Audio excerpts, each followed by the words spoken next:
Hello everyone, this is Zook, and today I'm bringing you a drawing of one of my favorite comic book characters of all time, namely Carnage. Better said, one of my favorite comic book villains, actually, because he's a bad guy. And for that reason, he was classified in 2009 as the 90th greatest comic book villain of all time by IGN, which I personally think is an unfair classification, because if we're to take into account his mentality, his abilities, and the damage he's caused, then he's a pretty badass. I mean, the guy's a psycho killer, right? He kills for no reason. He has no pattern. He just kills, just because it's fun for him. He has this awesome set of abilities. He's pure evil. So I don't get why he's 90th. For those of you that are wondering, the first is Magneto, which I find Magneto pretty boring. I mean, he's just an old fart who can bend metal. Sure, he's also evil and has this plan, blah, blah, blah. But come on. His abilities don't even compare to Carnage's in terms of coolness and to many other mutants and villains in the comic book universe. But anyway, that's just my opinion. I think 90th for Carnage is not the most fair place. But, oh well. Anyway, a little bit of information about who the character is and when he first came out. Carnage was created by Mark Bagley and David Michelinie in 1991. His real name is Cletus Cassidy, even though there have been other people that have benefited from being infected by the symbiote, which created Carnage. There has been a version of Spider-Man Carnage at some point. Also, there was another guy, I think, that was the third edition of Carnage, but I can't remember his name. Ben Reilly, I think he was. In any case, Cletus Cassidy, his biography goes like this. He was one of those people that was born a killer. If you've ever seen a documentary about it, like I'm talking about in real life, there are actually studies that are trying to prove that people are born killers. That some people are born killers, that there's actually a killer gene in our body that makes us, not us, but people in general, do evil things. Well, taking all the evidence into account, I do believe Cletus Cassidy can be classified as one of those people. He killed his grandmother when he was a child. He tortured his mother's dog. And at some point, after his mother tried to kill him, his own mother, his father beat her almost to death, and then he was incarcerated. So his family was pretty messed up overall. And he was sent to an orphanage, of course, where he killed the administrator, he killed a girl that didn't want to date him, and to finish everything off, burned the whole place down, just like that. So the guy, for all intents and purposes, was a pretty mean bastard. He grew up and became a serial killer, obviously, the only vocation that he could have had, considering his childhood.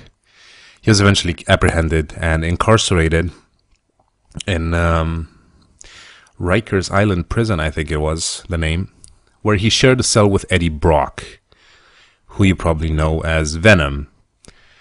He had already been infected with the symbiote by that point, and he had lost it, but eventually the symbiote returned to Eddie Brock and left behind an offspring, because apparently symbiotes can have kids.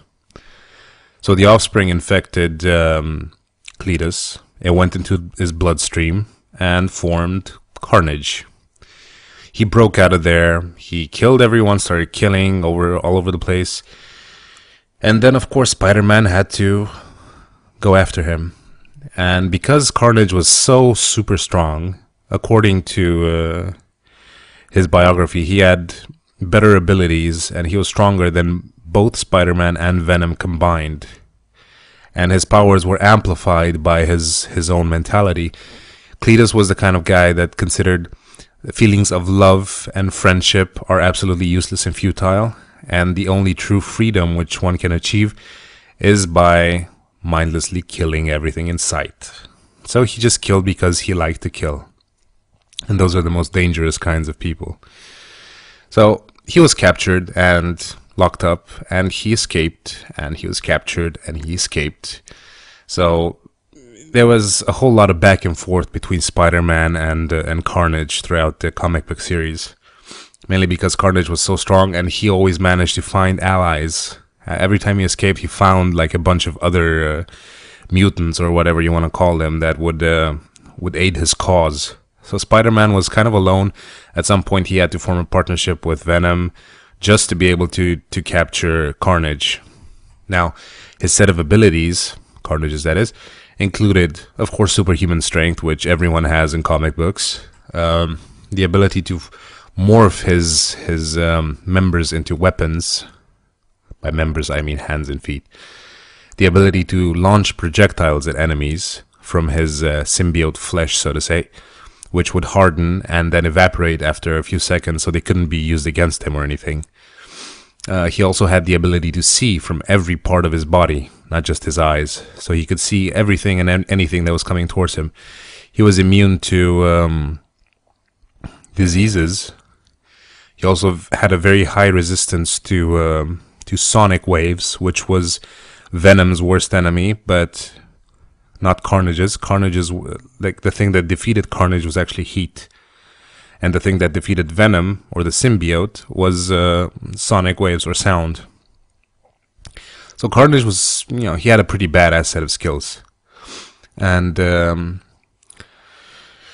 not sure how it all ended, but I think Cletus died at some point or something. Another thing that I found sort of amusing was, while he was incarcerated, a doctor wanted to take blood from him, and he, released Venom, not Venom, but Carnage, because it was bound to his bloodstream, so whenever he bled, he would turn into Carnage. So he killed everyone there and just escaped. That was a bad call on the doc's part, I have to say. Now, I guess I should probably talk about the drawing a bit. I chose this pose because I didn't know how high I would go with the tendrils and everything, and it turned out that I would have some space left. But I didn't really use any reference for this. It came down to improvisation more than anything else, because the internet is just full with images of Carnage, and they're all different. Like, I couldn't find two images that were similar or alike in any way. Every artist that has made a drawing of Carnage has their own interpretation. And I'm pretty sure along the years, the comic books have had different versions of Carnage as well. So there's no fixed pattern. I know people like to whine about that something doesn't look like what they think it looks like. But really, there's no rule when it comes to these characters. Every guy that draws them has their own interpretation. They're still called that way because they present most of the characteristics. In any case, I hope you enjoyed the video, and there weren't many technical things I could talk about. It's basically a muscular figure with a lot of icky stuff coming off him and from him. So it's nothing out of the ordinary, except the coolness factor of the character itself. But I still hope you enjoyed it. Thank you for watching, and be sure to visit my channel and subscribe. There are plenty of other videos there that will not be posted on Total Halibut's channel if that's where you're watching this. And I'll see you next time. Bye-bye.